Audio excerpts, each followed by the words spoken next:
நம்மளுடைய மாண்புமிகு முதலமைச்சர் மு.க. ஸ்டாலின் அவர்கள் இதுவரைக்கும் என்ன கொடுத்திருக்கீங்க? 29 பைசா பிரதமர் நான் சொல்லிக்கிறாங்க.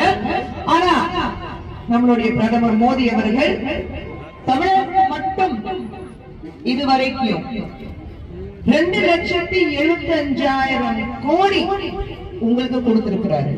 எவ்வளவு? 2,75,000 கோடி உங்களுக்கு கொடுத்திருக்கிறாரு. ஆனா நீங்க அவர் பார்த்துட்டு 29 பைசா பிரதமர் சொல்றீங்க. சொல்லிட்டு 10 வருடத்துக்கு 2,25,000 கோடி தமிழ்நாட்டுக்கு மட்டும்தான் கொடுத்திருக்கிறாரு. ஆனா திராவிட முன்னேற்ற கழகத்திலிருந்து மு.க. ஸ்டாலின் அவர்கள் தமிழ்நாட்டுக்கு என்ன பண்ணீங்கன்னு கேட்கிறாரு. நான் கேட்கிறேன், மாண்புமிகு முதலமைச்சர் ஸ்டாலின் அவர்கள் நீங்க தமிழகத்துக்கு இதுவரைக்கும் என்ன பண்ணிருக்கீங்க? தமிழகம் மட்டும்தான் நம்பர் 1, தமிழகம் தமிழ்நாடு தான் நம்பர் 1 இருக்கு சொல்றாங்கல்ல. ஆமாங்க, தமிழ்நாடு நம்பர் 1 இருக்கு. அந்த எந்த விஷயத்துல நம்பர் 1 இருக்குன்னா கடன் வாங்குறதுல. இந்தியா முழுவதும் எந்த மாநிலம் மேக்சிமம் கடன் வாங்கிருக்கு நீங்க கேட்டீங்கன்னா அது தமிழ்நாடு தான். எவ்வளவு கடன் வாங்கிருக்கீங்க? 8,75,000 கோடி.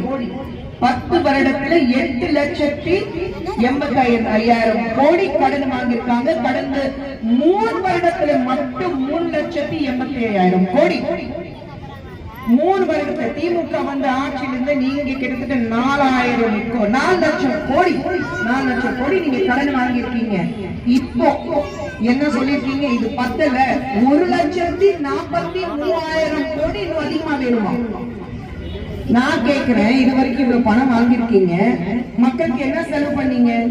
என்ன கொடுத்திருக்கீங்க? ஒரு மந்திரியோட மகன் சொல்றாரு, என்ன பெண்கள் நல்ல மேக்கப் போட்டுட்டு வந்திருக்கீங்க, பலபலன்னு இருக்கீங்க, மினுமினுக்கிறீங்கன்னா கேக்குறாரு. நாங்க கொடுத்த 1000 ரூபாய்னால எல்லாம் பவுடர் பூசிட்டு வந்திருக்கீங்கிறாரு. பெண் குழந்தைங்க வெளியில போனா திரும்பி வீட்டுக்கு வர வரைக்கும் வயிற்றுல நெருப்பு கட்டிட்டு உட்கார்ந்து இருக்காங்க. ஏன்னா உங்க அரசாங்கத்துல மு.க. ஸ்டாலின் அடிப்படையில இன்னைக்கு தமிழகத்துல லா அண்ட் ஆர்டர் சட்ட ஒழுங்கும் சுத்தமா கிடையாது. அந்த பயத்துல நம்ம வாழ்ந்துட்டு இருக்கோம். அப்போ இவ்வளவு பயத்துல ஒரு தாய்மார்கள் வாழும்போது அவங்க கொஞ்சம் மேக்கப் போட்டுட்டு அழக பார்த்துட்டு அது தப்பே இல்லை. தப்பா? நீங்க கொஞ்சம் பவுடர் பூசிட்டு தன்னை அழக படுத்துறது தப்பே இல்லை. நீங்க 1000 ரூபாய் கொடுத்ததுனாலதான் அவங்க அழகா இருக்காங்கன்னு நீங்க சொல்றீங்க. நீங்க உங்களுடைய குறைகள் கவர் பண்றதுக்காக தான் அவங்களுக்கு 1000 ரூபாய் கொடுத்துட்டு இருக்கீங்களா?